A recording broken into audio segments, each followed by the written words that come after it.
Hi, my name is Angelo Lopez. I'm a Filipino American editorial cartoonist in the San Francisco Bay Area, and I'm honored today to be speaking to two wonderful editorial cartoonists, Kevin Kallaugher, who does work for the Baltimore Sun and the Economist, and Alexandra Bowman, who currently does work for Counterpoint and has done work for the Lincoln Project and World War Zero, an environmental group founded by John Kerry and John Kasich.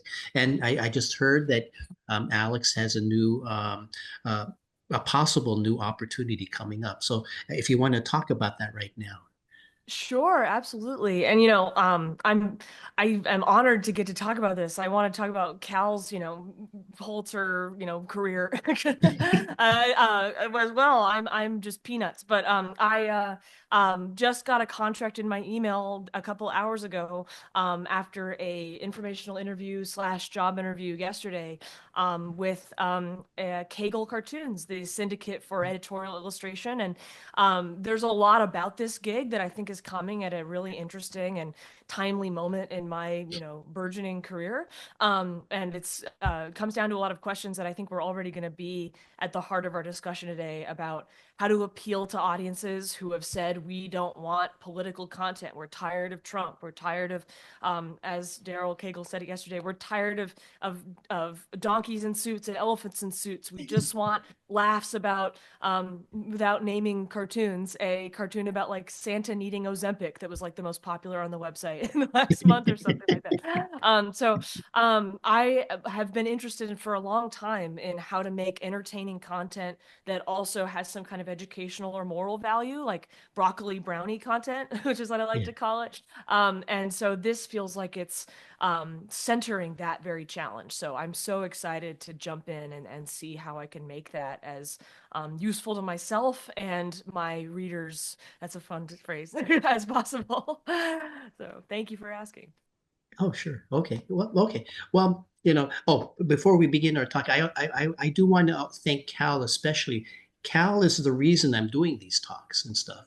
I don't know if I don't know if you realize that, but a few years ago, you invited me to do a talk with some other cartoonists for the CXC festival, I guess. Mhm. I enjoyed it so much that I decided to try doing some cartoonist talks of my own and stuff. So 2 years later, I don't think they're especially popular. They only get around 100 views, but I enjoy doing them, and it's a chance for me to my inner nerd comes out and stuff. So Well, I thank think with Alex and me on this one, we're going to get tens of thousands of views. So you're in good shape. Actually Cal, so I ran that like late night thing in college, and that video we did about Sarah Cooper was actually far and away the channel's most viewed video, Yeah, to kind yeah. of an embarrassing degree. Given like our thesis was not, we were not bashing her in the way that the comment section then said that we were. We were just saying something critical, but it was more analytical and critical than the kind of bashing that they're used to on YouTube and then projected onto us. So Yeah, yeah. it's been wild to be like, oh no, is that better not be my YouTube claim to fame, please? No, I guess so. Sort of like the accidental meme, right? There's a thing Yeah, where people get yeah, become memes accidentally and stuff. So, exactly. Oh my goodness. oh, okay, okay. Well, okay. Let me get to my first question then and stuff. It's been a month now since last November's elections and stuff, and so I guess it's given us all the time to think. What are your thoughts right now on Donald Trump's election? From the perspective as a cartoonist or as a I guess person? I think both as a cartoonist and just as a citizen.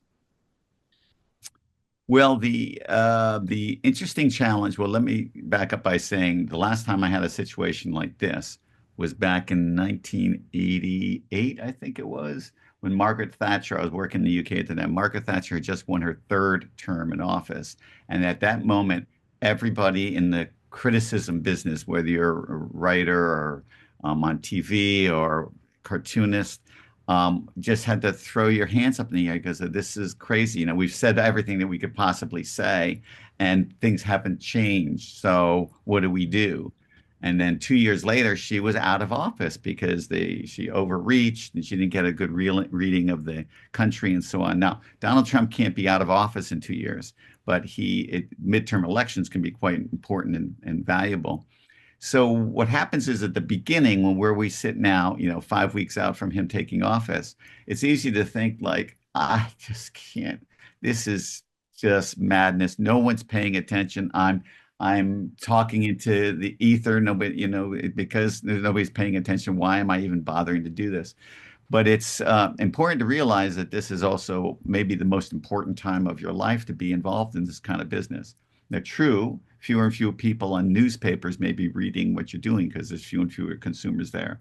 But more and more people online will be as well if you manage that, with some intention and intellect. So it is a very valuable time. I guess the one thing that worries me the most is that I have to listen to his voice every day for the next.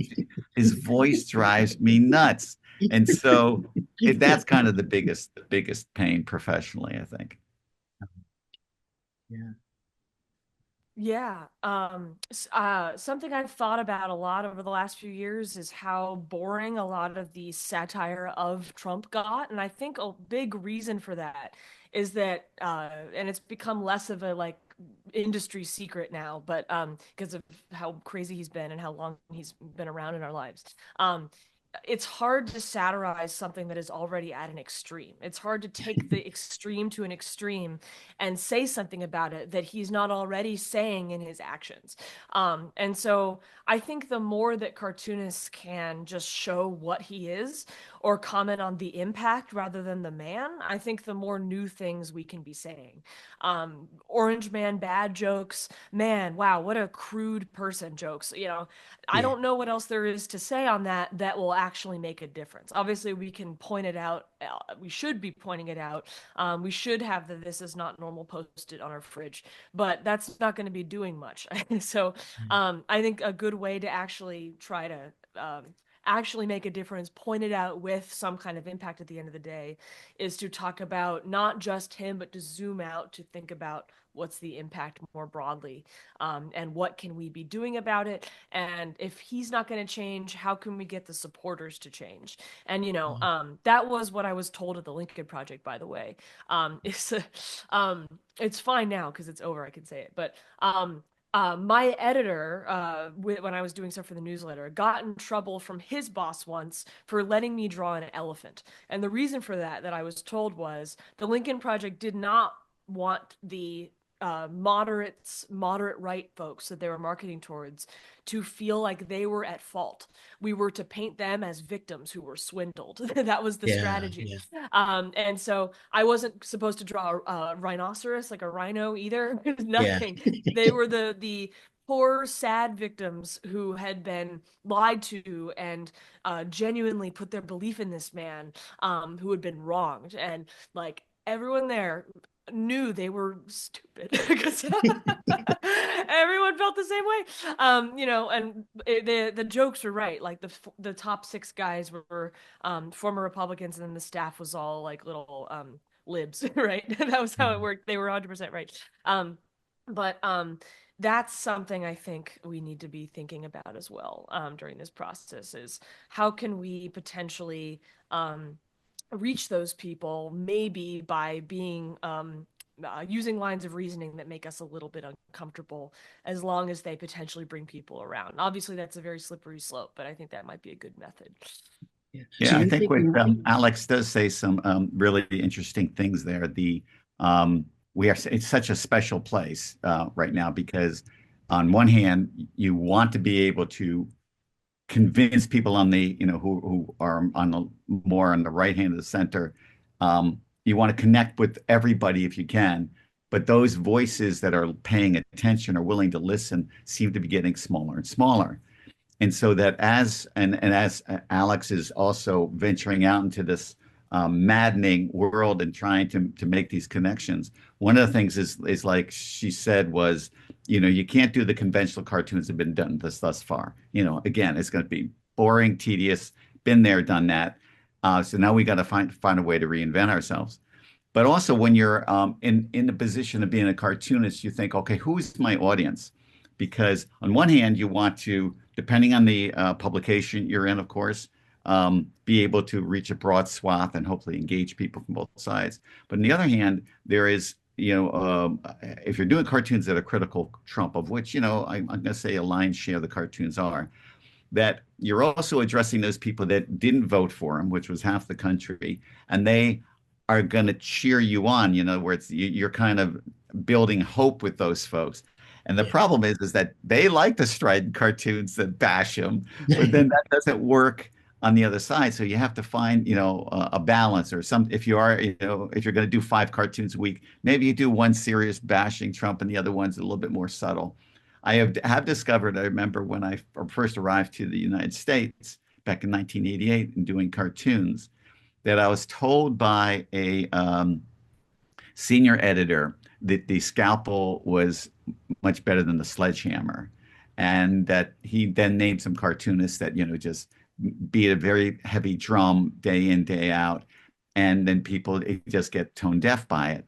So trying to find a way to be nuanced and also have a variety during the course of the week. Sometimes you're sharp and loud, and the other times you're more subtle. Sometimes you attack this guy, sometimes you go over here. So that I think is going to be one of the keys for us in the future is make it so that every time you come to the page, nobody knows what they're going to get from you. So it's sort of like you're asking for a change in tone so that, that not every cartoon is an attack, but, you try different, some are more strident and some are less, I guess. Yeah. And I think the only another thing that you're aspiring to is do something that's going to be interesting to you. In other words, when I draw cartoons, I try to do cartoons that I'd like to look at. But if you look at the same thing over and over, it gets tedious to draw. It gets tedious for the audience. And so, trying to keep it interesting and move it around has been a big goal of mine, and to keep it fun. Yeah. Well, Yeah. and that's something that Daryl Cagle told me yesterday that I need to be doing. It's like, I think everybody's perspective is important, and I think saying like, "No white men have anything new," and that's not true. You can't say that. That's wrong. And I said that to his face, and I think I caught him off guard. So, Yeah. Yeah. no, so he said, we stop doing what they're doing. Do your own thing. And Mm. I realized when he said that I think I have this inherent insecurity that what is important to me is not ultimately what needs to be talked about. And I'm excited to kind of explore that. Because what's interesting to me is like the impact that these politics of our times are having on young people, Yeah. and the discourse and the conflict that young people are experiencing. And it's just stuff that was in my regular life, in my relationships with friends and people close to me, that was so directly related to, I think, a lot of potential solutions for a lot of the conflict we're seeing. And I was not really making that connection between those things until recently. Like I will acknowledge, like at the very beginning of my cartooning work, when I was doing stuff for environmental publications, Yeah. you mentioned one of them. There was another one too. Yeah. I was looking at Washington Post op-eds and finding opinions other people had and then illustrating those. Like I just did not know enough about the topic that I'd been recruited to do illustrations for newsletters centered around to actually have opinions of my own. And Yeah. so my kind of journey in learning that I have opinions has kind of centered around connecting what I'm seeing in my regular life to the discourse, which I think luckily offers some kind of new angle in some way. But I Yeah. didn't really think of, I had less confidence than I think I should have because I wasn't viewing my own concerns in my own life as really relevant to the discussion, which is where I think I went wrong. So I'm Yeah. trying to embrace that more. And I think you've been seeing that in my stuff lately with like my last one this last week had like cartoonist note in 3 paragraphs, which I know is not normal. I'm not planning on doing that every time, but I thought it was a good mission statement. Yeah. Well, with me, I don't really think of, unless I have a strong opinion about something, it's hard for me to think of an idea on something, right? And stuff. So, but I like what you're saying about focusing on policy rather than on, because I always think an attack on Trump's personality is low-hanging fruit. Everybody else is doing that already and stuff. I think for me, you know, I think for me, my cartoons are very personal and stuff in the sense that I want to know how his policies are affecting the Filipino American community. And that's I think for me, that's going to be my focus in the next 4 years and stuff because I have a feeling people with wider readerships can go after the bigger stuff. For me, I have to go after the specific thing that affects my community and stuff. And I guess for you, for young people, I guess.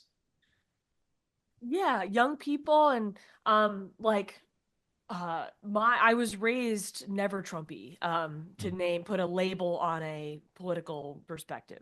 But never Trumpy, with social conservatism in there. And as I, become a young woman in college and then after college, it's been kind of the challenge of my life, the last couple years, to figure out where I stand on some of those political and social and cultural standpoints. And it's been really hard. It's been hard to figure it out. It's hard to go from, one, church and with certain things being preached from the pulpit to living in New York, where if you are not on board, you're weird. And if you don't view X group in power as being benevolent, that's weird too. So it's been very weird to leverage that, and to figure out where I stand. And I think you can see that crossover in my work too. But I'm curious about Cal's experience with finding his footing, especially given that the next question I can see on the list is where we got our start. So, Mm, Oh, uh, mm. okay. I guess I'll ask the question, but I guess Cal can ask, answer that too. Your question and mine and stuff is, I guess for you guys, I mean, how did you get started in editorial cartooning and stuff? And who are your cartoonist heroes and heroines? But Cal, if you want to also answer Alex's question along with this one, that'd be good. Yeah, no, I think that's a really great way to do it because finding your voice is a really interesting part of cartooning that's not often talked about because basically there's a journalistic part of the art form. There's a commentary part of the art form, and then there's the drawing part of the art form, and then there's the humor and all this. So it's a what I like to tell people this it's a decathlon athlete that's required to do the cartoon world because there's so many different skill sets involved.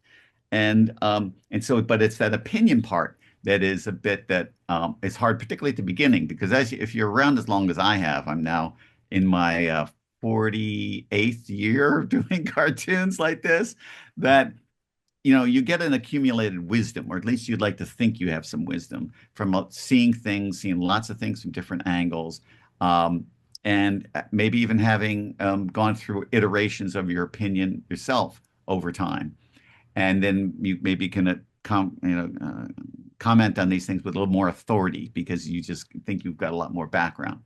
So I'll weave in my discussion about how I started a little bit about that because I think that's a great question from Alex about that. So where I started, well, I was doing cartoons in high school and my college paper, and my senior thesis at Harvard was a 13-minute long animated cartoon based on a comic strip that I had in the school paper.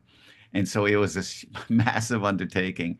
And when I left the school, I got a job immediately after leaving school to lead a tour of teenagers around Great Britain and Scotland, well, all around Great Britain and France. And when the tour finished after 5 weeks, they all went home. I stayed and had a bicycle and started touring around, having a good time for several months.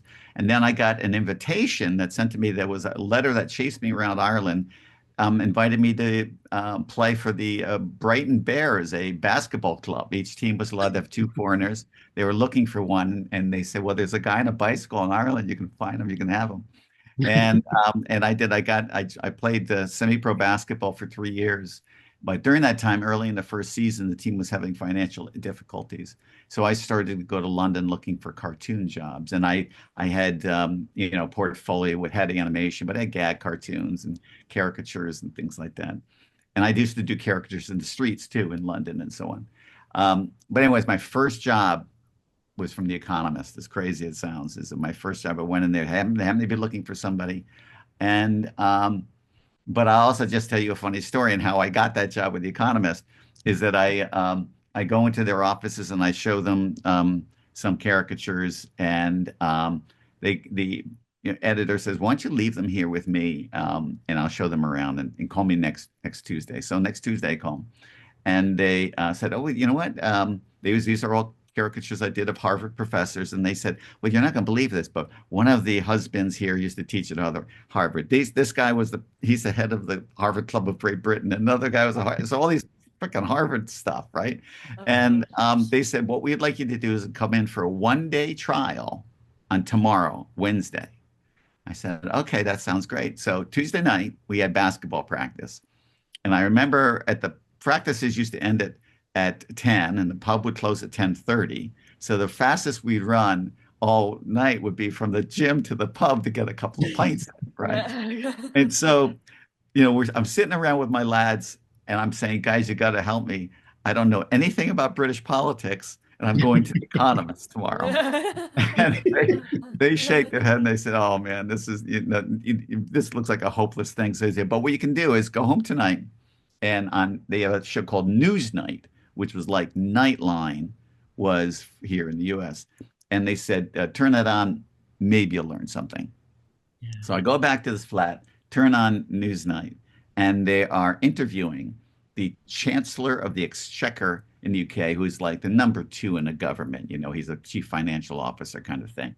And the chap who I was drawing was named Dennis Healy, and he was God's gift to caricature. He had these eyebrows that were like this massive things. He had little bunny rabbit teeth and a red round tomatoey face, right? And so I'm sitting there, I'm sketching away at this, but now it's getting toward 11:30, and I have to be in London in the morning. So I leave it and I show up at the Economist offices, and the guy says, "All right, Cal, for your 1 day trial, we want you to draw Dennis Healy." And it was the only guy I had ever drawn. And so I said, "Great, all right." And I've been with them now for 48 years. So that's kind of how I got started. Oh, okay.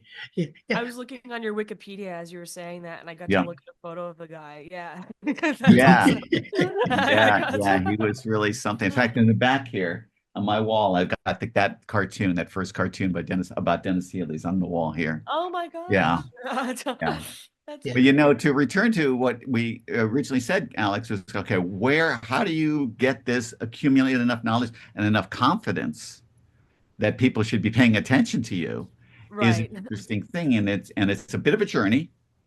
Some people, of course, are a little bit cocky and arrogant at a young age, and so they think that everybody wants to listen to them from the start. Right. But other people, more circumspect, and they figure that it takes a little time. Right. And one of the things about cartoons I've always tried to do, but I think I've maybe failed more than succeeded, is not to try to do an astute observation on the obvious, right? I'm And taking try to do notes. something that's going to, prick the brain a little bit in one direction or another, be a little bit of surprising, make people reflect a little bit, and that's something that it takes a little time. So when I got started, I was in the UK, so I was speaking to a British audience. So it was very, very different because their sense of humor is different, their framework was different. I ended up living there for 11 years, and it took me. I'm not going to say it took me 7 years, but after being there for 7 years, felt I had a really good grasp of the culture, the society, the linguistic tics, all the elements that's required to be a good commentator. So much so that people didn't know that I was a foreigner. I was an American. I think it was one of the my bits of my career that I'm most proud that I was able to do cartoons of another country. And we discovered over time that sometimes international cartoonists coming here, like Pat Oliphant and others, maybe get a more interesting perspective. Because when you're a foreigner in that country, you feel that you can criticize both sides without betraying your tribe. And so I think that's an important way to be. And now, since I've come back here, I also try not to feel tribal. Rather than say, Democrat or Republican or even right or left of center, I prefer to say that I'm 100% in favor of everything that's right, 100% against everything that's wrong, and I don't think any one party has a monopoly in all things right. So that kind of frees you up to be, an equal opportunity destroyer. But what I'm not telling people is that I'm not going to equally hit this side or that side, because some people are more idiotic than others. But I remember during Clinton's administration, particularly, I was doing a lot of cartoons critical of him and people around him, and people just thought I was a Republican, you know. And then, but you fast forward to Trump, then it's kind of it's on a foot, it's on a different foot now. So, anyways, that's kind of gives you my little observation. Yeah, do you mind if I ask you something? In England, there's a wonderful satirical tradition, Mm. like John Tenniel, Punch, Edward Sorel, Ralph Steadman. Was that influential to you? Because I mean, for your type of cartooning, did that help in your voice, I guess? Oh yeah, absolutely. I mean, first of all, there was a great kind of cartooning tradition, and so the audience was tempered and ready to go to maybe absorb all this, and they liked it a lot. You'd sell originals. A lot of people had originals on their walls of cartoons, Oh, okay. and of course, as you said, a great satiric tradition. Um, Americans seem earnest in comparison to the Brits. In Oh, fact, the Brits really like, sticking the skewer into their politicians. And so, no, it's a really lively and wonderful place to be in that business. Plus, they have very good satire on radio and on television as well.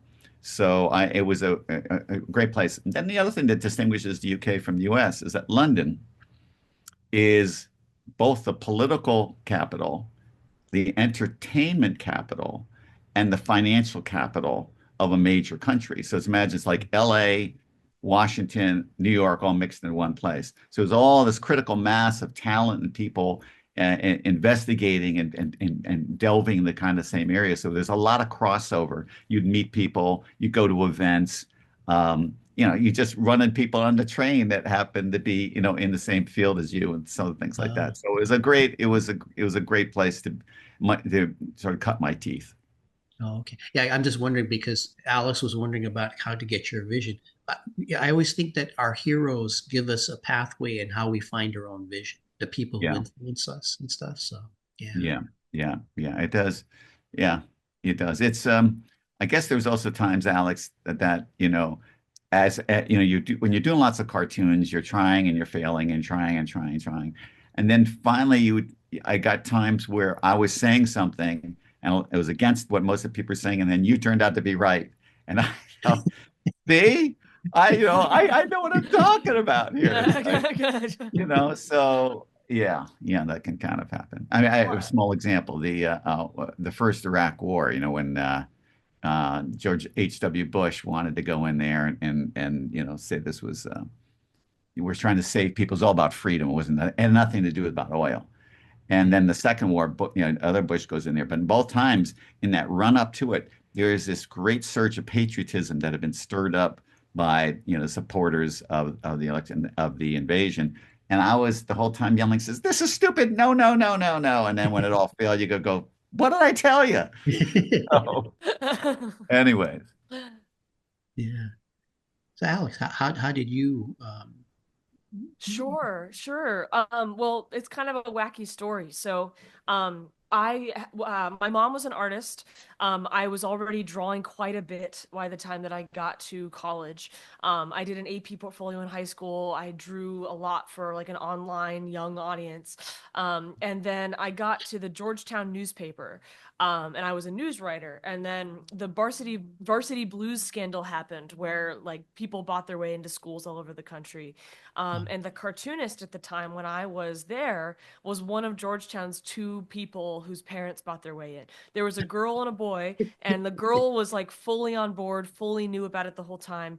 The boy, the cartoonist, was an innocent guy, and he had nothing to do with it. And I am so sorry that he had to go yeah. through that. But he had to leave, and so my like student bosses were like, "Can anyone draw? Hey, you, the one who's been drawing in the corner. Like, how about you?" And so I did it, and I was really good at it, and I started to get kind of reputation for it. And then there was an event at Georgetown that was like a presidential town hall debate. Oh, climate forum. I think forum is the word they were using, but it was about climate related issues. And it was sponsored by like MSNBC, New York Magazine. And then one of them was this small newsletter called Our Daily Planet that was founded like female Georgetown graduates. And Oh, so I was drawing the candidates live during that event and then posting them on Twitter and tagging the relevant folks. And I tagged Pete Buttigieg on his and like his communications person, Liz Smith, and then apparently the Our Daily Planet editors saw it and asked, "Would you like to be our editorial cartoonist?" And I said yes. And then that was like a year and a half or so, and then that merged with John Kerry's thing, John Kerry and John Kasich's thing. Um, and he had just been asked to be climate envoy by Biden, so he wasn't there when I was there, but his son-in-law was, and his like former longtime chief of staff in multiple positions was. So they were my bosses. So that was crazy to put that under that name. And then I think it was before the World War Zero. My Our Daily Planet editor's husband was like a Lincoln Project associate. And so he got that to work out. And then that happened there. And then both of those kind of ended simultaneously around the same time. The Lincoln Project had some issues, and World War Zero is having some issues. They don't exist anymore, by the way. I checked like last week, and their World War Zero's website doesn't exist anymore, and it's a long wow. story as to why that. There's some drama. There's some serious drama. Ask any of my female colleagues. So anyway, those ended around the same time, and then I didn't do a cartoon for 2 years, and because I emailed so many people, like, please, like, I have this skill. I thought that this would be an investment. Like, please tell me this wasn't a waste of time. And nothing happened. So I was like, well, that was a fun era. Nice, great way to build my portfolio up. Clearly, and perhaps, of course, this highly specific career field type of media is not going to launch me because, right, it's dying.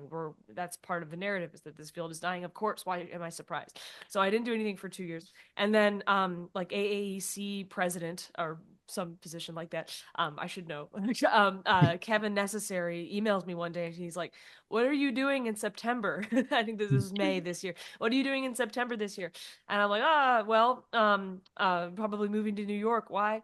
And he's like, well, how'd you like to be the inaugural Loker Fellow? So for the AAC. So their Oh, award previously was like an award every year that came with a certain set of like one-off, wonderful, but one-off things, like prize money and a special guest thing at CXC.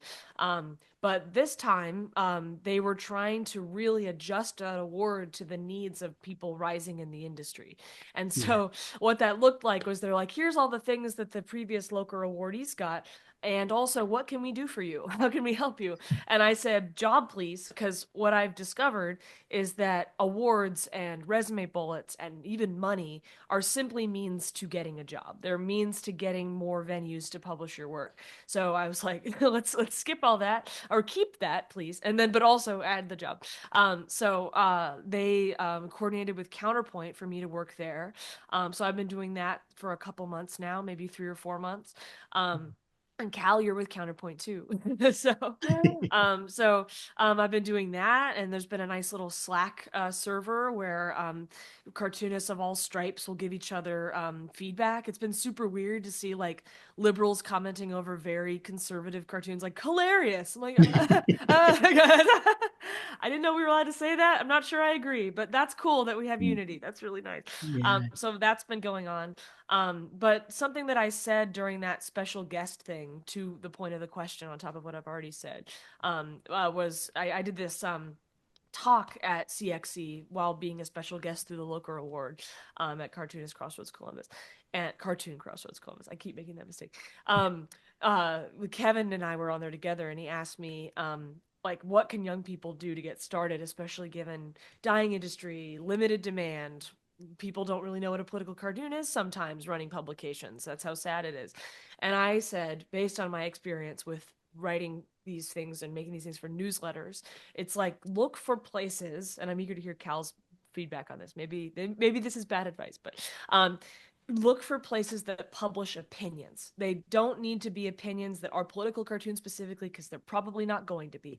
Look for places that are looking to publish any kind of editorial work that is video based, that is writing based, that Yeah. is a political action committee, and ask if you can do your work through there, because there are not going to be that many ready-made venues for political cartoons. So look for places where anyone is sharing their ideas in some creative way and say, I have this product. I don't know if I said that to an audience of zero.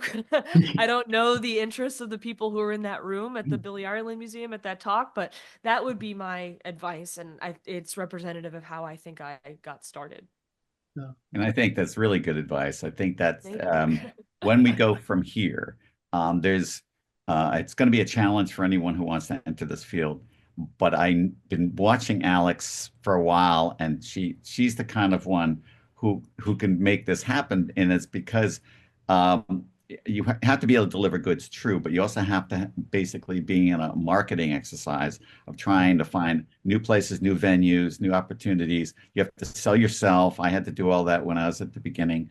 But also, if we have this conversation a decade from now, the cartoons is going to be less called cartoons, I think, but more about visual satire. And the satire, part of it will be moving images, part of it will be memes, part of it will be drawn crossovers with this other things.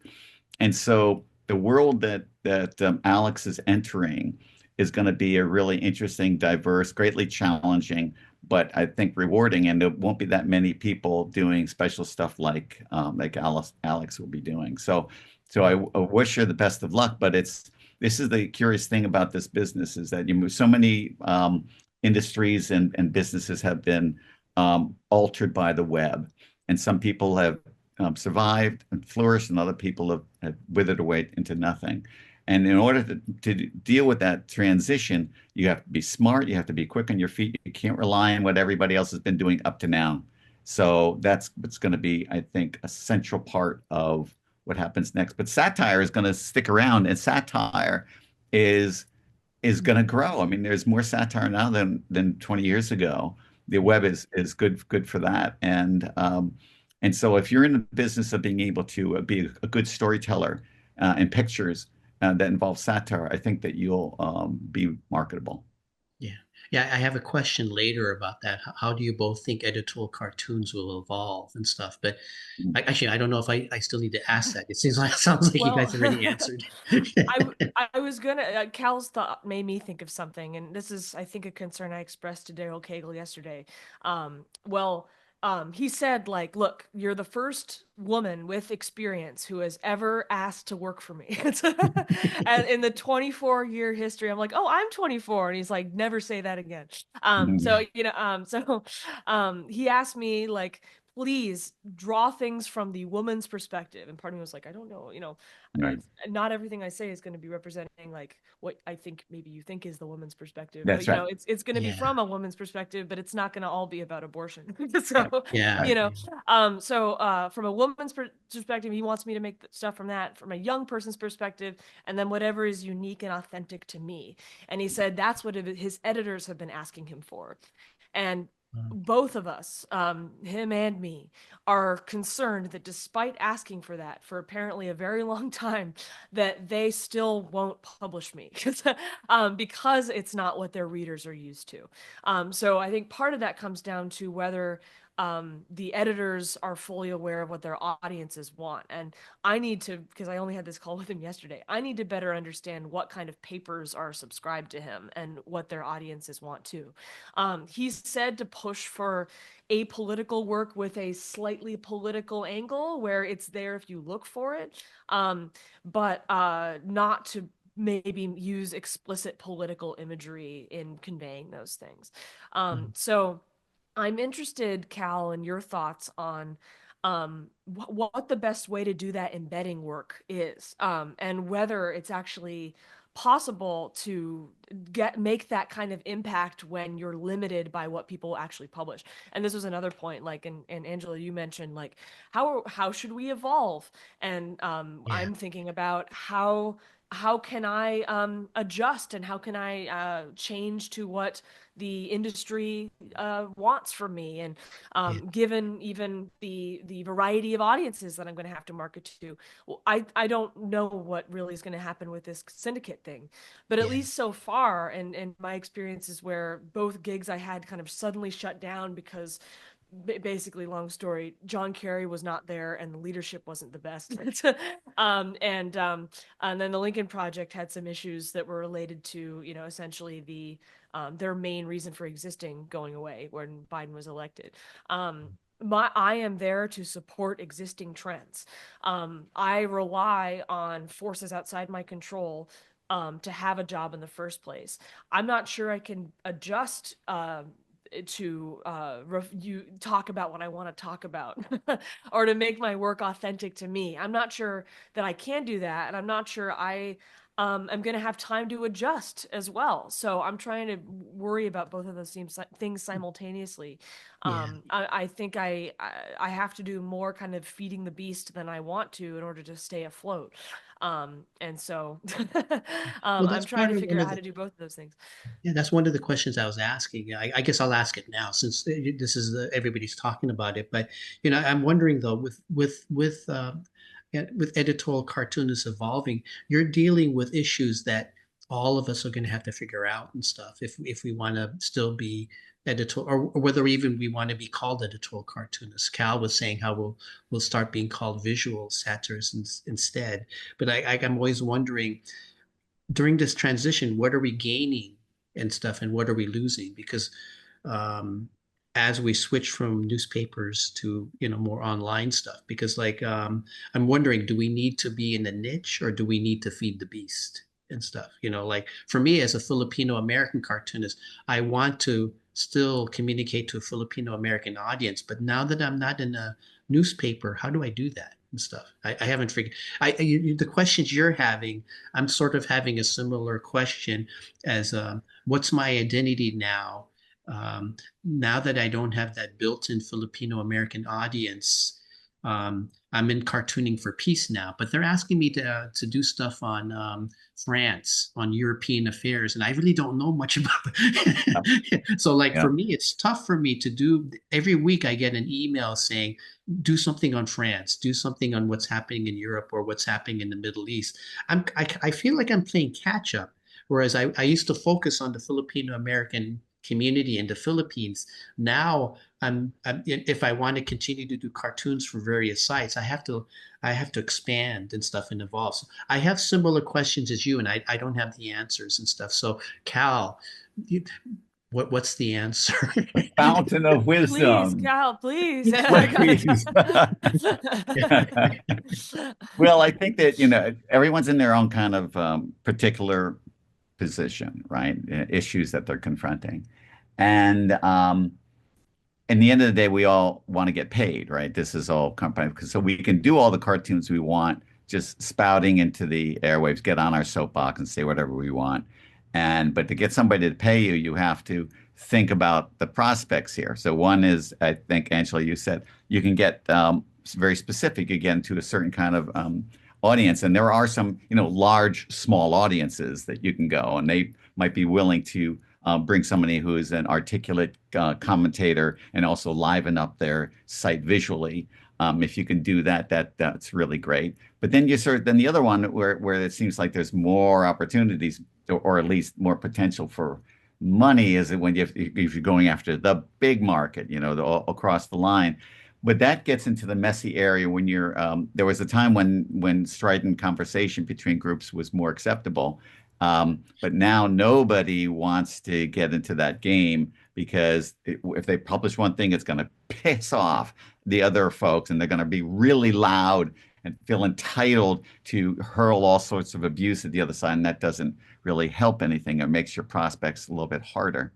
So how do I can't tell you exactly how you need to go, but I will give you some advice that the thing that really works well in the cartoon world, what do we have? Our strengths is we are visual, right? But we can employ humor to our point. And you can do understated humor You can do sophisticated humor. You can be, I think, a really important part of the cartoon world for success is being charming. You do artwork that is not necessarily this blistering, knock somebody's socks off, punch in the mouth kind of stuff.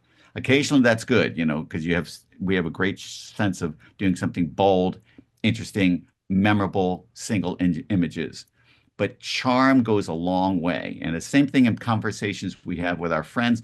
If you go to somebody's house and the people don't agree with you, you have to find a way in conversation, be able to keep your own dignity while at the same time address something. And humor and charm is a big way about that. So trying to find a way that cartoons employ charm, I think, will really help you in that department. But this is particularly for Alex, is that trying to please all these people is going to be really tricky. And I can tell you're reflecting, you go, what do they want? I mean, I don't even know who I'm trying to please, right? Right. So and which is hard. And I suspect that what you want to do is find the way that you can best present yourself.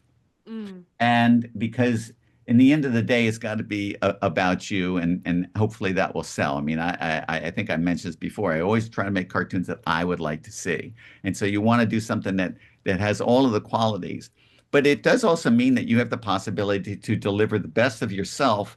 That's not necessarily ugly to somebody else, right? In other words, Right. you put on your fancy pink top, and you dress yourself up, and your cartoons are dressed up, basically versions of yourself, and try to deliver them in the most interesting and compelling way.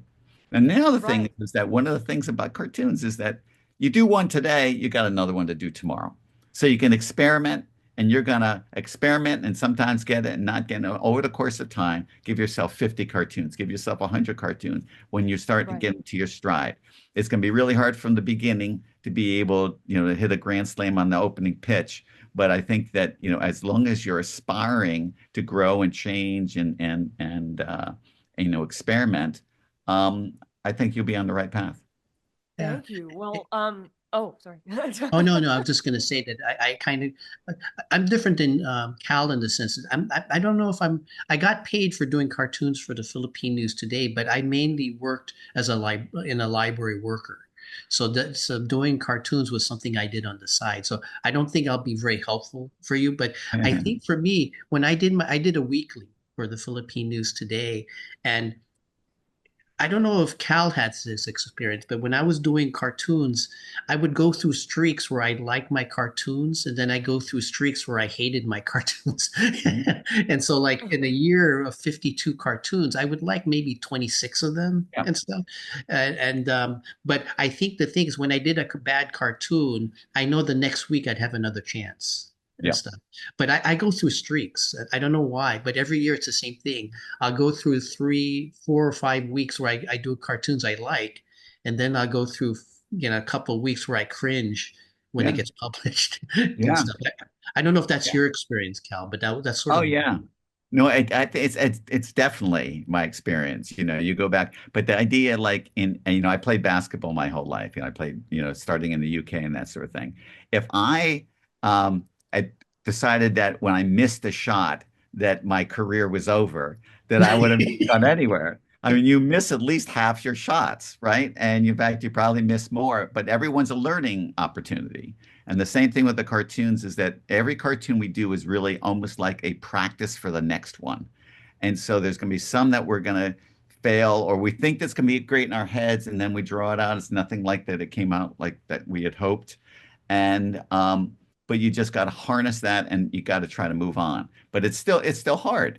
And I remember, I'm going to bring it back a little bit of focus toward Alex, because it's where my brain was when I first started my career, Oh, is don't that your focus on early me. cartoon, You're but here. Don't your focus on me. Yeah, it's but no, but I think that you when you're were. early in your career, you remember every cartoon you did, because you pour so much of your thoughts and your sweat and your yeah, pull from every part of your brain to try to make this thing come out. And your rate of learning is really high. You have a very steep learning curve. And then it gets to a point where you get to a plateau where you've mastered a bunch of the kind of the basics, and then you can focus on another part of the basics. You can now concentrate more about your opinion or your perfect your drawing style or start to experiment with things that you weren't able to be good at before. But your whole career is that. Your career is going like this, bang, and up to another one and up to another one, pushing yourself all the time. And so no one, I would, Angela, I don't think anybody gets 100, 50 good cartoons a year, right?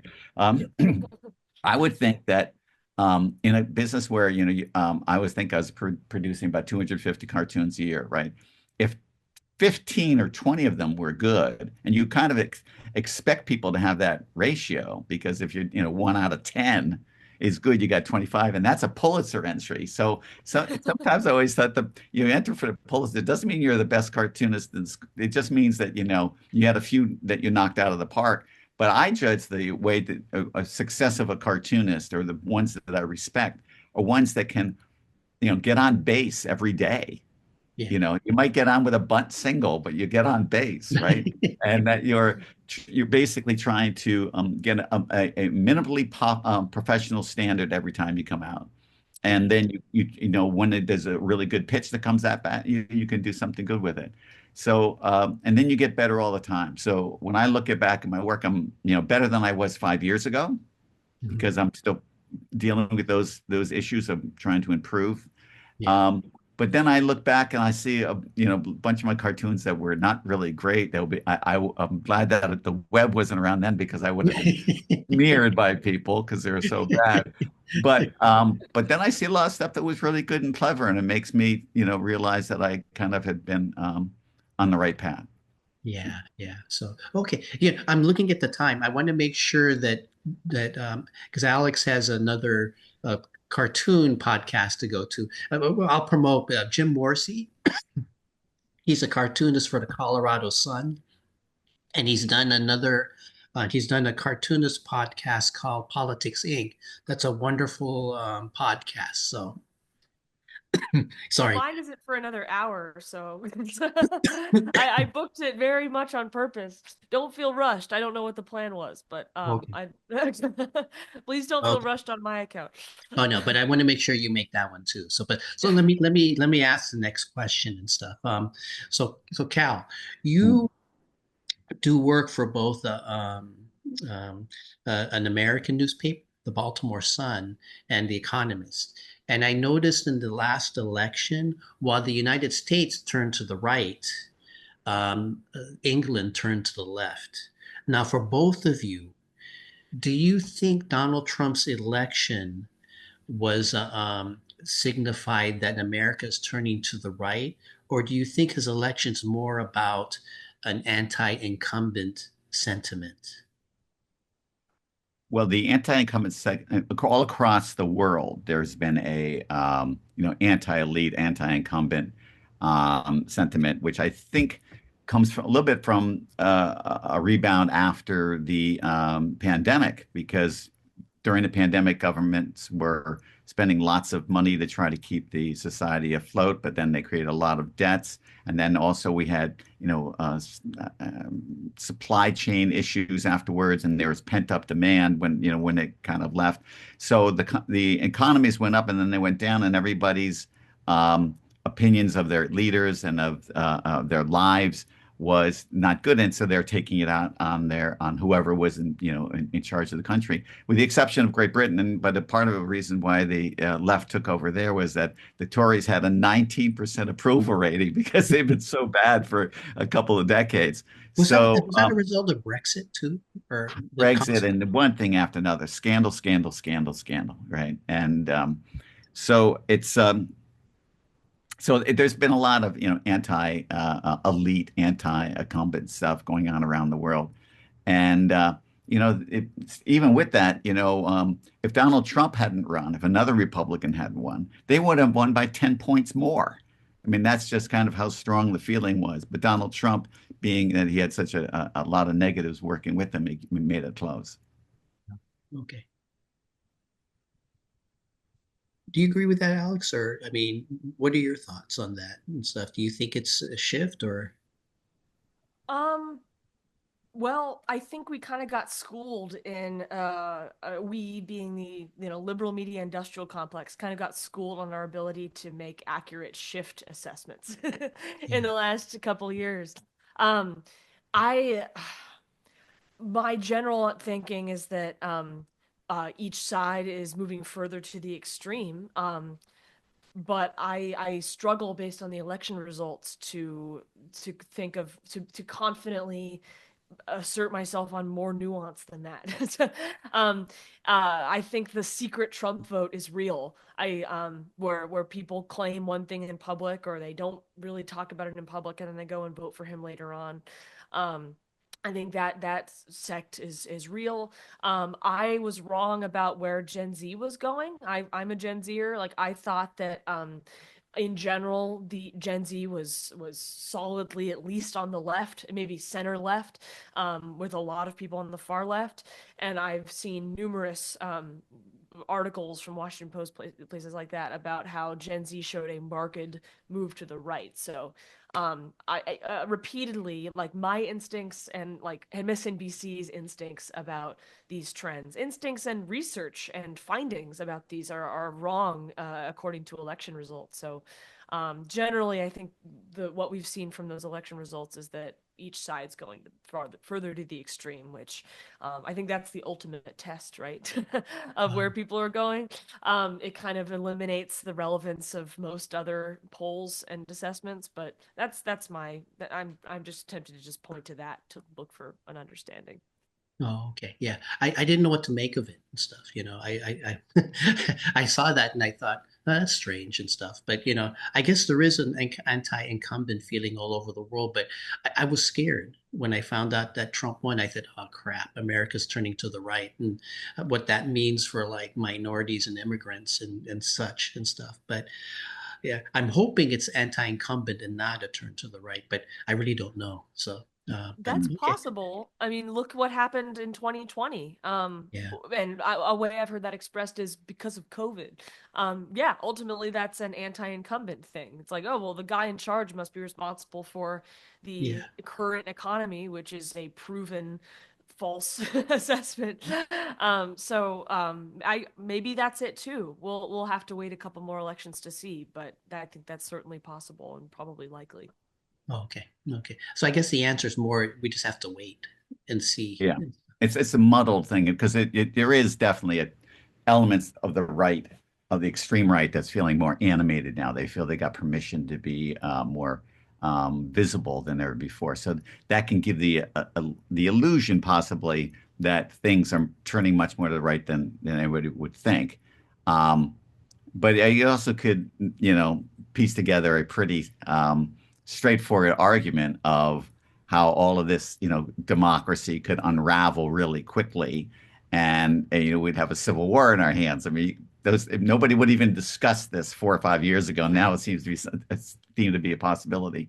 But I suspect that we will definitely learn a lot in the next 2 years more than the 4 years, because Oh, particularly if the Democrats come back, because one of the things about Trump in general, he loves to operate in chaos, and he's loving. This is the best time for him right now, before he gets into office, because everyone's coming up to kiss the ring. mhm. All of these, including foreign leaders, everyone's trying to find a way to please this guy, and that's what he loves. Everyone is just feeding his ego. I'm the big important guy, but he's always turned out to be, as a governor, as a person who governs, to be inept, and his ability to push through legislation and so on is very clouded. It's not direct, and he will have smart people around him, but they're going to do lots of stupid things. It's not a great ideological movement that's pushing through here. So we may find in 2 years, let's say if the Democrats start to make big moves, we could be saying the country's swerving to the left. Well, I'm not sure about that either. So yeah, we're Yeah. still, I believe, a country of the center, the squishy center, in my view. And because you have folks who just go back and forth. And it's the reasonable center too, is that I think those, folks have uh, a safer and smarter idea of what's going on. But it is also true that mostly on the right, there's more hardcore, 35, 40% that are right with in the Trump lane, the hard red area, and the Democrats is a little more squishy. That's more like 20, 25%. And then the rest are all folk idiots like us, you know. Mm. Okay. Okay. Well, this kind Well, of leads to my next question, actually. But oh, did you have anything else to add, or?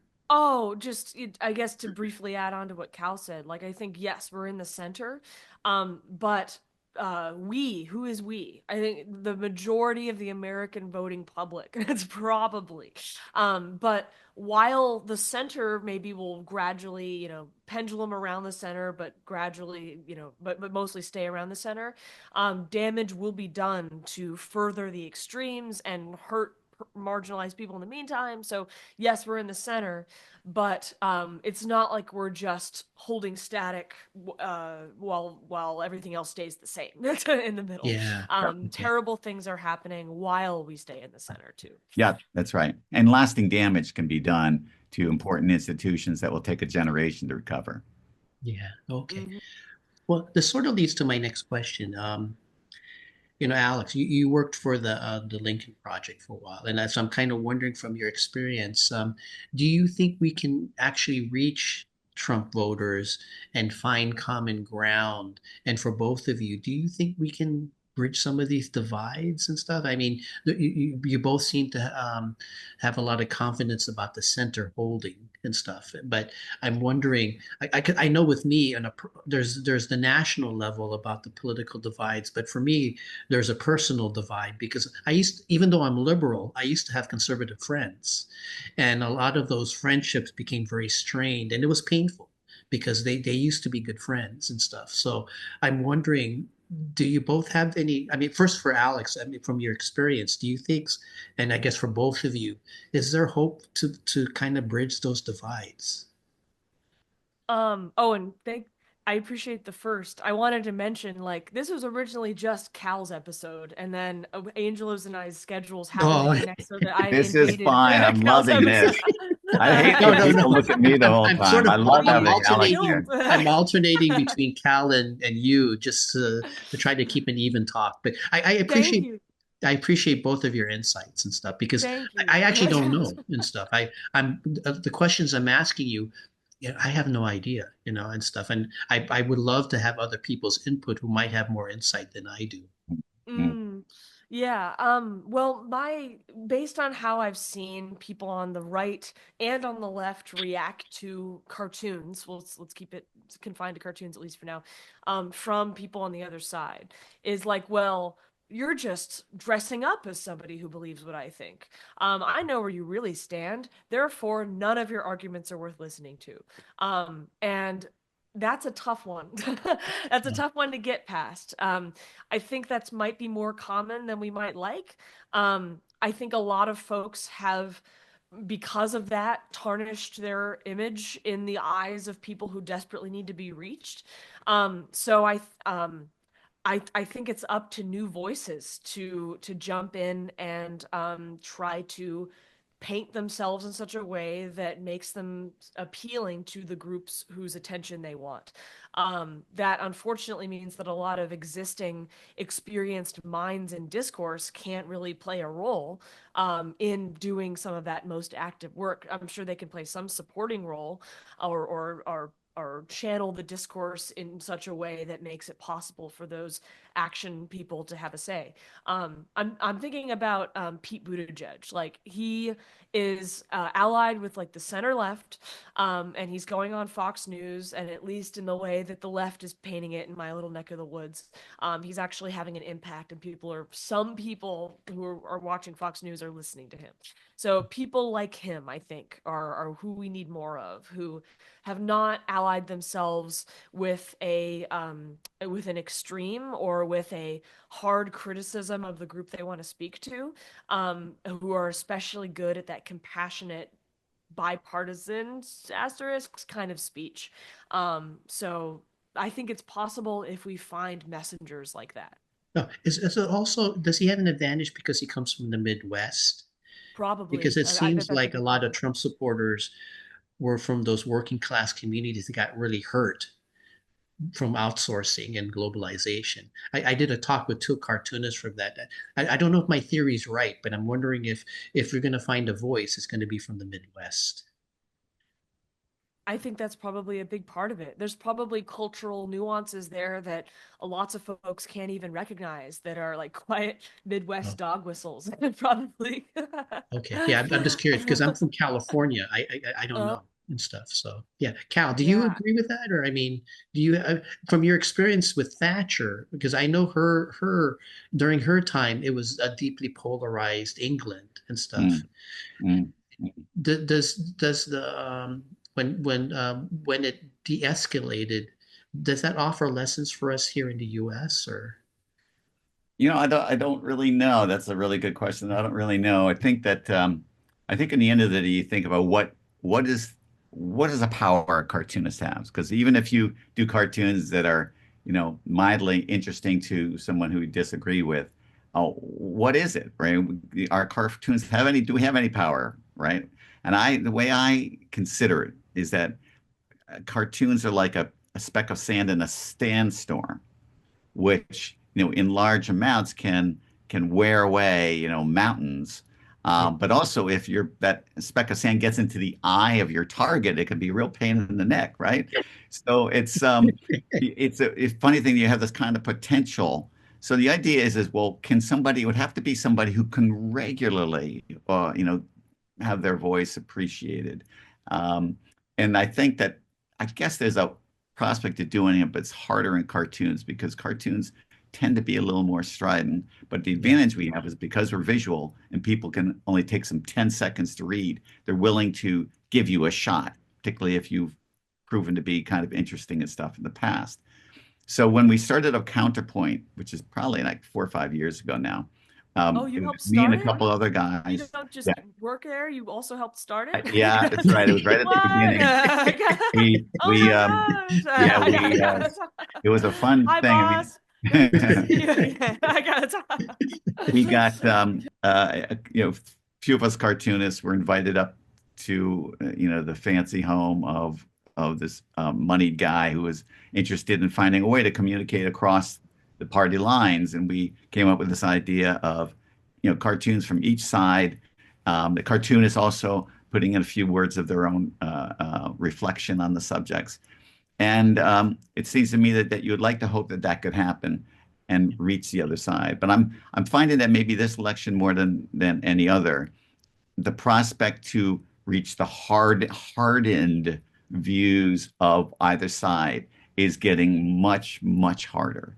And my own small personal experience is that I did a lot of public speaking around the country, and it completely dried up in the past 2 years because nobody wanted to have a political speaker for fear the way it was going to offend somebody. But my favorite places to talk were conservative areas. I remember one of my favorite places was speaking to 2,000 conservative women in Fargo, North Dakota.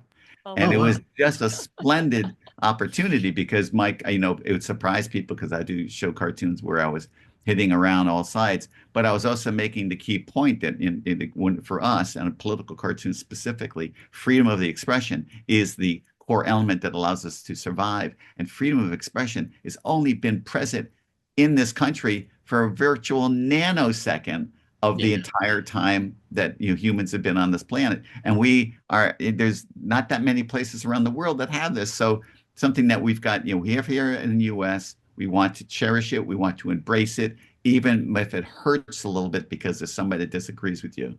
And that's something that you'll be surprised how many people agree with that point of view. Yeah. I was always curious that, and I know a lot of conservative editorial cartoonists are anti-Trump conservatives. Yeah. And I was always wondering if, like, because these anti-Trump conservatives know conservative culture than I would, that they might have a better understanding of how to reach them. But is that turning out to be true, or am I wrong and Yeah, stuff? I don't really know. Yeah. Um, well, I'm curious because Alex is with the Lincoln Project. Did they feel Mm. they succeeded in any ways? Did they felt Yeah, they yeah, yeah. I'm failed, kind or of what do curious you about think? that too. Yeah, Were they able to reach center right, like you were saying, or was it, yeah. you know? Yeah, so they had a big document go out after the election that used what you looked to me when I skimmed it like pretty persuasive data that said that they met their goals of, I think it was called the Bannon line, like it was the little the mark of proportion of the proportion of moderate voters who they wanted to swing over. I think Bannon said Oh, something snarky and they were responding to that, I think. Um, and they did that in the states that they said they wanted to do that in, or something close to that. oh, So they said that you could probably go and fact check it pretty easily. I imagine that they did, and other people did, given how prominent of an organization they were.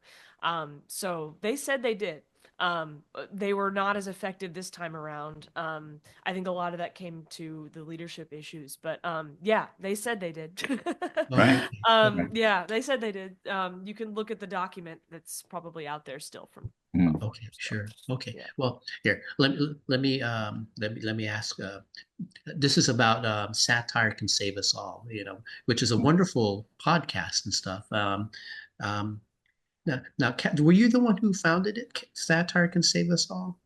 Yeah, I thought it could save us all. I'm not sure who found it. Well, what inspired you to do that podcast? And since both of you were part of that podcast, what did you most enjoy about that podcast? I love it and stuff, but Oh, I was good. always sad that it left and stuff. But Yeah. it's yeah. Well, it started because it was, early on in the pandemic. Everyone was very isolated. And I found that I would occasionally call one of my cartoonist colleagues and we would just talk nonstop for a while, um, both reflecting and on the past and also which way forward and all this sort of stuff. There was a million things you could talk about. And it also, the time podcasts were now becoming a thing. And I thought, and I'm at home the whole time. And I thought, well, let this be fun. Because instead of having this conversation on a telephone, we can do it and everybody can eavesdrop on the conversation, right? Yeah. And so that was the kind of idea. It kind of started like that. And I did a few test, runs with friends that I knew. And it was a bit hit and go at the beginning because it was more technological, getting guys on the other end to get the sound right and things like that. And then I also, we go in and edit things afterwards. And I was trying to be, really clever and having fun. And it was really great when Alex, I can't remember, did someone recommend you? I can't remember how we made the connection. I think, well, I connected with Matt Worker Hmm. through my dad like a long time ago, and then he connected me to you through a like a Georgetown Political Institute event that Yeah. I coordinated with the team there, and then you were the number two guy there, and then COVID struck. The everything. And then Yep. and then I was in the word bubble group right before COVID. And then it seemed like that group I had just joined it, so I really had nothing to compare it to, but it seemed like a lot of that online correspondence really took off right right away. So right during COVID. And then you and I connected through that. Yeah, When it I was said number fun. two guy, I meant you were the second guy. There was no Ah, hierarchy yeah, between you and yeah, that worker at that event. You, so, yeah. but yeah, that's I'll tell him. that, yeah, yeah, I'm number two. I'm number join. two. Yeah, yeah, 'cause, Well, but yeah, I mean, so we brought Alexandra on and we did snippets of things with her, which were great fun. And the idea is like a good cartoon, you vary things up a little bit. We try to keep things short and smart if we could. It was a learning process, a big learning process for me, and I think I was beginning to get the hang of it after about 30 weeks, right? Or 30 months. I can't remember. Did we do it weekly? Yes, we did it weekly. I can't believe it. And and so it was getting to the point that it was just harder for me to do. And that's the way they had to kind of, unfortunately, had to drop it. And there's even an interview in the can that I did of Matt Davies that we never aired because I just kind of ran out of steam. Oh, So, but it'll be, and I mean, I love interviewing folks as you're finding out, Angelo. And yeah. you also find that a lot of your people like to talk, and podcasts are exploding because it's also a great way to get some private time with someone you know or in a profession that you either share or enjoy to get some, deeper insight over a course of an hour. You can see people get interviewed for 3 or 4 minutes. That's one thing, but if it's over an hour or longer, you can get an Yeah. awful lot of information. Yeah, like I said, my inner nerd comes out. I just, There you go. you I don't know. know. It's not inner. I can see it on the outside there. Oh, and as I'm moving to New York and on the subway a lot more than I was on subways in DC. It's so good to have a podcast downloaded and ready to go, Yeah. because there's no Wi-Fi on the subway, and Yeah. it's either download one podcast that will take you the entire ride and then some. It's as opposed to downloading like 45 individual songs. Yeah. Yeah. I guess so. Yeah. Podcasts are great for commuters who can't access internet Mm, or don't want to change songs or tap their phone a bunch of times. mm. Yeah. What did you enjoy about it? About participating? I just loved getting to be asked to be involved in big boy stuff as a 20-year-old. I guess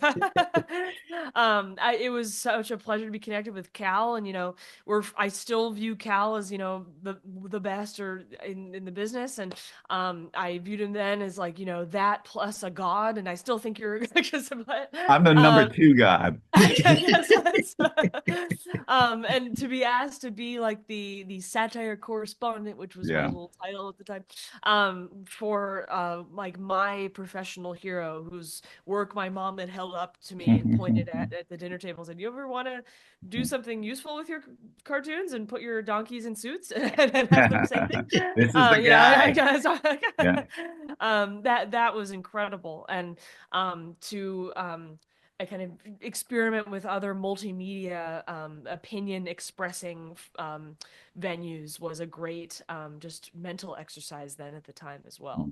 Mm, mm. I was doing that like little late night YouTube channel thing that I was doing in college at the time, and Yeah. it was really nice to feel like I could cite work I was doing. It rather then. I'm not sure I had that introspection then. Now it's really nice to look back on that time and say, man, I really was doing something of depth and value on Mm. video at that time, not through the Yeah. show, but through Right. Cal's webcast. It's So good. I deeply appreciate that, Cal, and I've been meaning to reconnect with you after my Well, that's so I've nice. emailed so many people and no one's talking to me after that Yeah. experience. I've been meaning to get back to That might be a New Well, York experience. Isn't New York kind of isolating at times when you first move in, or no? It's been isolating because I unexpectedly had to move twice in the last Mm. 2 months. And then also I'm just trying to set up this apartment. And this is my first furnished apartment. I've had an unfurnished apartment before. But this is my first one where I have to buy all the furniture. So I've Uh, spent kind of a painful amount of my precious time finally living here, just trying to get my life set up so that I can do things, and that's been yeah. frustrating. Yeah. So I can't really get back to you on a verdict on it. What it's like to live here just yet. Yeah. Come back to me in like mid-January after I've come back from DC Mm. for a holiday break. yeah, yeah. But you're doing pretty good right now. And the Jim Morrissey one, Politics Inc. podcast is a really wonderful podcast. And Cal, if you ever have time, you should do it too. But he Right? doesn't have Bowser McSnauzer. So No, no, that's right. So he's missing out. yeah, But you Bowser's know, very, very selective. He only appears on certain things. okay. Yeah, we miss him. So He had and so fan art back in the day. People loved him. Yeah. There's a Yeah. Muppet revival on Twitter. There's a whole community of people who are Really? obsessed with Muppets. Yeah. Wow. They're shutting down the Muppet attraction at Disney World, and that's Ah, revived them. So, wow. so, yeah, Wow. you should try to yeah. do a Bowser McSnauzer like political video thing, because isn't animation take too long and stuff? It does. I mean, to be honest, I had been thinking of that, like, Bowser talking about whatever's going on in the world today and with, some sort of stupid attitude, but a green thing's attitude. I don't know, but it Well, was, that's what is driving Hollywood right now is green things attitudes about the world. that's true. That's true. So, but for me, it just was time. It just was time. Okay. It was all great stuff, and it's fun to play with, isn't it? All of this stuff. Yeah, yeah, yeah. So yeah, but like I say, I did an interview with Jim Morrissey a few months ago and stuff. He's wonderful and stuff. He's a good Right. conversation. So you can consider that. And Alex, enjoy his conversation. He's pretty I good. will. Yeah. Yeah, yeah. And I think we sort of said it explicitly, but for people who didn't catch it, like I am jumping straight from this podcast to talk to him. So, Right. so you will be able to probably tell when you listen to that one that I have run through all my talking points once before. You'll be very It's one experienced. it's one thing to say them quietly to yourself in your uncouched living room, in Mhm. your couchless, rugless, dining tableless living room. I guess Yeah, yeah, it's yeah. another thing to run through them live, Yeah. He's a So good guy. He's a good yeah. guy. So don't worry. He knows how to make conversations relax. Like you did, Cal. You made conversations relaxing with other some of the interviews with cartoonists I see are pretty stiff Mm. and stuff. So I like the fact that both you and Jim were able to make very relaxed conversation, guys. Because I think Mm. when you have a relaxed conversation, um, because they're relaxed, they'll say more stuff. You know. Yeah, yeah, yeah. Yeah.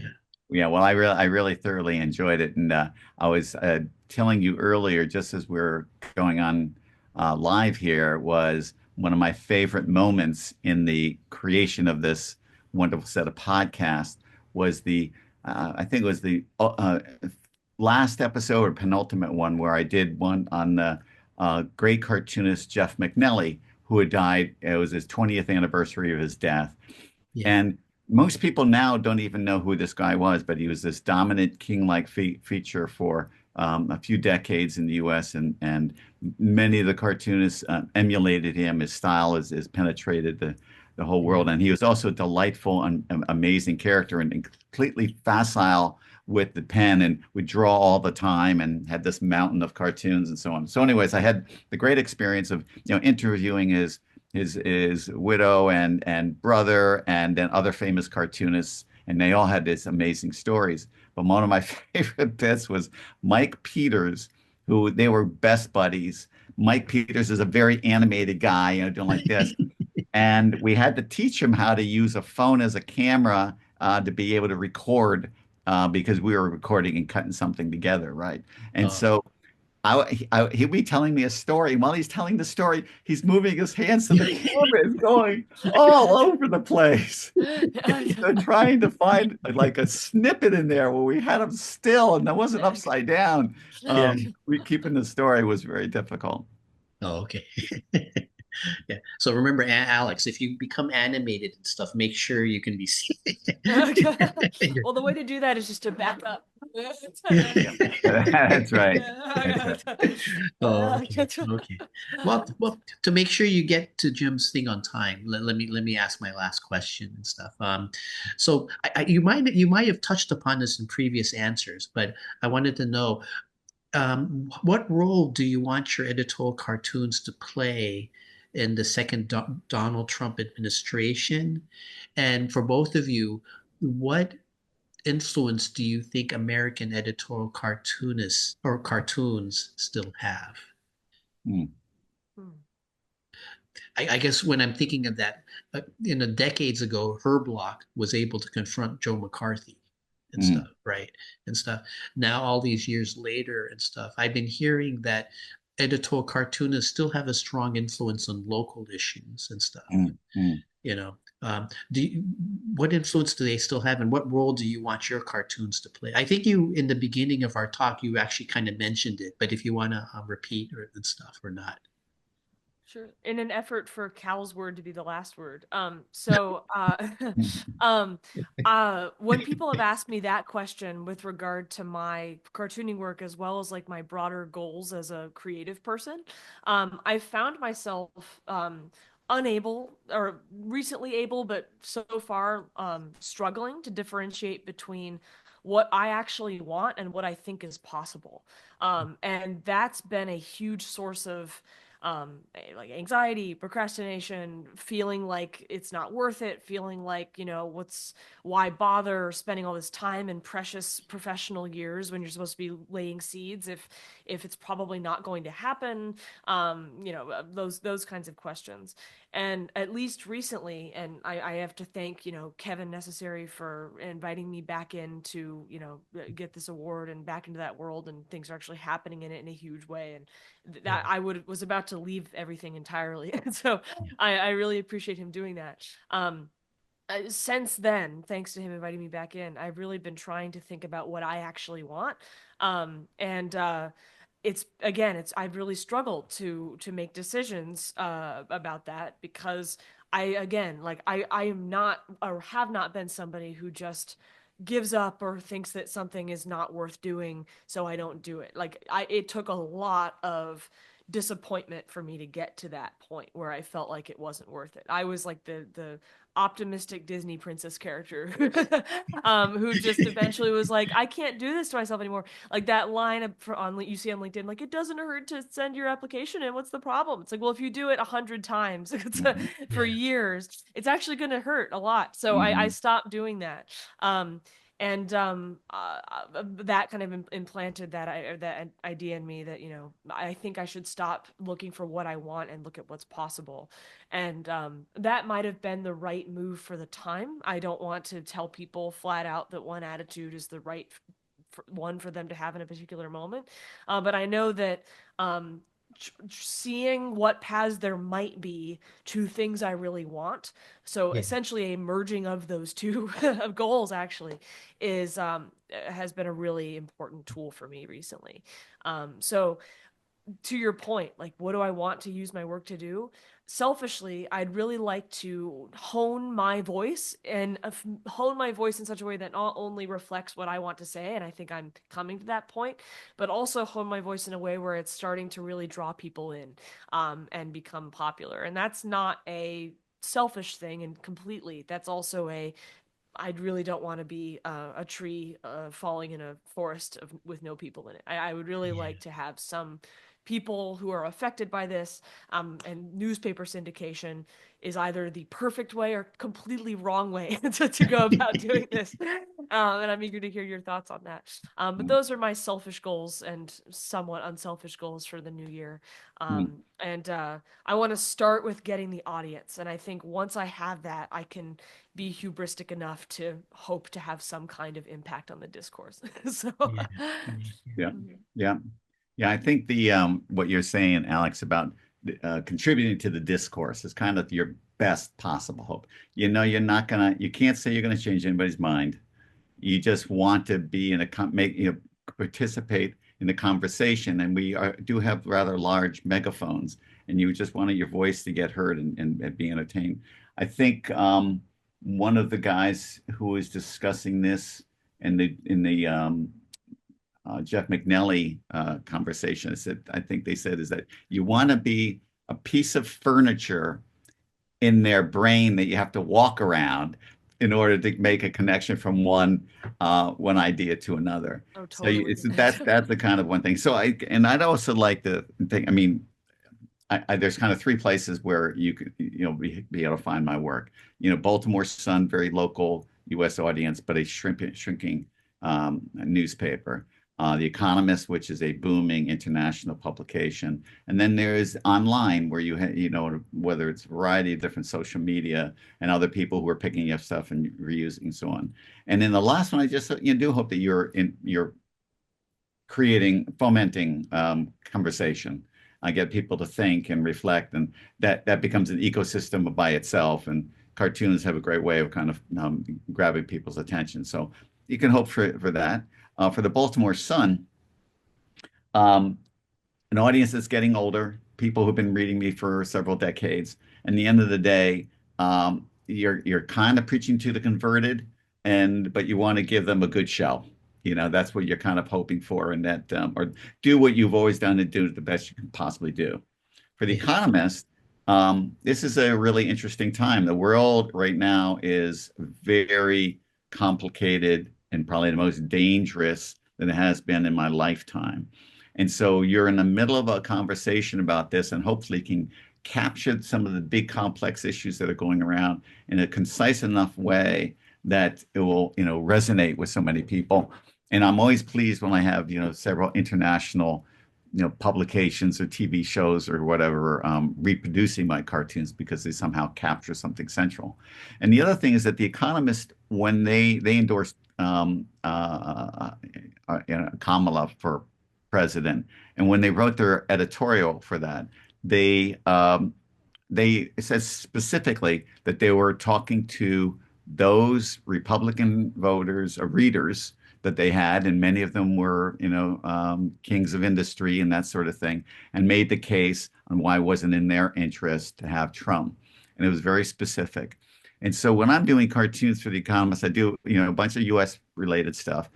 Their audience is a very specific, it's a very important audience. It's often read in the White House, probably not the Trump White House, but it's read in all these Yeah. places. And you'd like to hope that you can do cartoons that, engage that group in some controversial, discussions. And I think that that would be my great hope. Yeah, yeah. Thank you for that and stuff. I know with me during the past few years, I've been trying to do cartoons against Duterte because I was horrified Yes. by what Duterte was doing in the Philippines. But I had the same worry about preaching to the choir and Mm. stuff. But I talked to a poet and she said sometimes the choir needs to be preached Yes, they do. and stuff, so like you know my thing was trying to warn the Filipino American community about Duterte and Mm. now Marcos, Yes. President for the dictator Ferdinand Marcos's son got elected and stuff. But even though Dutarte's popularity was around 80%, and I think Marcos's was 50 something percent. Mm. The opposition won only 20% of the vote and stuff. Mm. So I don't know what Duterte or Marcos's popularity is among Filipino Americans, but if I can't reach the Marcos and Duterte supporters, I can reach the people who oppose them to let them know they're not Right. alone. Yeah, And it's, that's it's that's really probably the important. yeah, that's probably the only thing I think when we do our cartoons, we don't have any control and stuff and how it's but I think it does have an influence, but we just don't know how and stuff. So but Alex, don't worry, your stuff has influence. It's just you Yeah, probably won't know so until like much some later. random person comes up to you and says, oh, your car, Yep. yeah, but you won't Thank know you. for a while. But Yeah. Cal, do you agree with me about that? Or Oh, yeah, absolutely. I didn't find out for example, cartoons that I did, a decade earlier had been used in classrooms. And one young woman, it changed her career path by looking at the cartoons. And now she was in law school and pursuing, wanted to be an important, actually, she was hoping to be Supreme Court judge. I cannot be in a position to claim that I had anything there. But the idea was is that you'd be amazed. And then there was one time when a former mayor of Baltimore said that a cartoon I did changed public policy in Baltimore, which was, astonishing, Wow. the thing that could happen. But you'll be surprised, Alex, they will, like I said, you're going to have a megaphone, you're going to be on a soapbox. You just, do the best you can. You'll be learning a lot along the way, Hmm.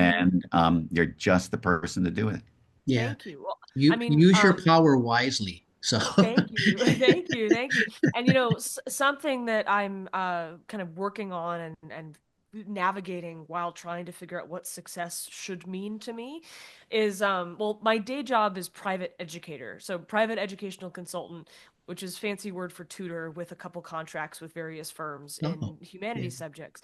And uh it's been hard to avoid feeling with that, given that it is a venture that exists to fund my creative pursuits is should not be measurable in its success via money. Like money has been my means of measuring how well I've been doing over there, and it's been so nice with that to feel like I have a metric I can point to, because you can't measure influence, you can't measure impact, right? Like we're yeah, saying, and I've kind of measured my success there, and with the money thing. Because again, it's hard to measure influence on the high school and middle school kids I'm working with.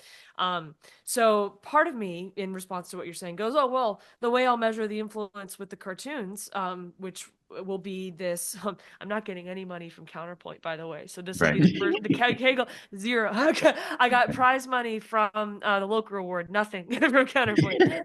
You're So talking to the Kegel, right person, I guess. yeah. So Kegel will be the first time I'm making money because apparently I get 50% of syndication pay-per-use fees. So I will struggle not to look to my financial takeaway as the measurement for influence, because just because people print it doesn't mean it's influential or has the power to influence, and just because it has the power to influence does not mean it will influence. So something that I've been working on with my outside work is trying not to measure it that way. And I'm really going to have to work here to not measure it that way as I try to become a better and better cartoonist. So that's why the internet's great, because you can get that direct feedback, but there's also unfortunate elements of that. So it's hard being in the public eye. It's so hard. Yes. Yeah. Oh, yeah. Yeah. So Yeah. Well, I yeah. think community will be good, and having other people with experience around me is good, not just on career development but also like personal mentorship is going to be really important for my Go to well-being. those conventions. That Oh, helped I me. do. Yeah, Oh, because yeah. I went to I Woo, worked yeah. full time in a library, and then I did the cartoons on the side, and then I met other editorial cartoonists who did that in the AEC, and they assured me I'm even though I work full time in the library, I still am a real editorial cartoonist. Right. I Yeah. think you need that validation sometimes Right. because you need to talk to other people, and then you get to meet heroes like Kal and stuff. I met Right. you a couple times. You were very nice. Yeah. Yeah, I I'm think not I a met bad you as guy, as it happens. yeah, Oh, yeah, he was very nice. I think in Washington D.C., but I think you need that validation from being around other cartoonists. So if Yeah. since I guess you have attended some, but yeah, that helped me because I before I became an editorial cartoonist, I kind of felt like a loser for a while. But then when I did editorial cartoons, it really helped my self-esteem and it helped me connect to the Filipino American community. So I'm very grateful for that and stuff. I think Okay. that's whatever great. meaning you put into your cartoons is good and stuff. Yeah. Good. Yeah. That's Yeah. great. So Oh, well, okay. and to be clear, like I'm a big artist alley person at pop culture conventions. Oh, But it's fun. I always say the political cartooning gets me in the door. It's the prestige resume thing, that shows I have an impact and care about the important stuff. I have never sold a single political cartoon print at a comic convention. Right. Never. Yeah. So that's how I say, look, I do things that are important, and then I go ahead and sell drawings of Zootopia characters, and that's Yeah. what Yeah. pays the bills. Yeah. But I have not been to a editorial cartooning specific convention. I was going to go to Montreal, and then my moving stuff got in the way, and it was also the week after the AAC's sanctioned visit of mine to the CXC convention. But then everybody got COVID apparently who went there. So, Yeah. but I'm hoping to go next year. But I have not been to editorial ones yet. To your point, I want to. Oh, okay. Okay. Mhm. Well, thank you both and stuff. I think this will be it for this talk, but I appreciate both of you and stuff. And it's only a week left before Christmas, but both of you have a wonderful holiday season. And Thank you. in spite of the new administration, have a good 2025. Thank Thank you you so both. much. We'll try. That'd be great.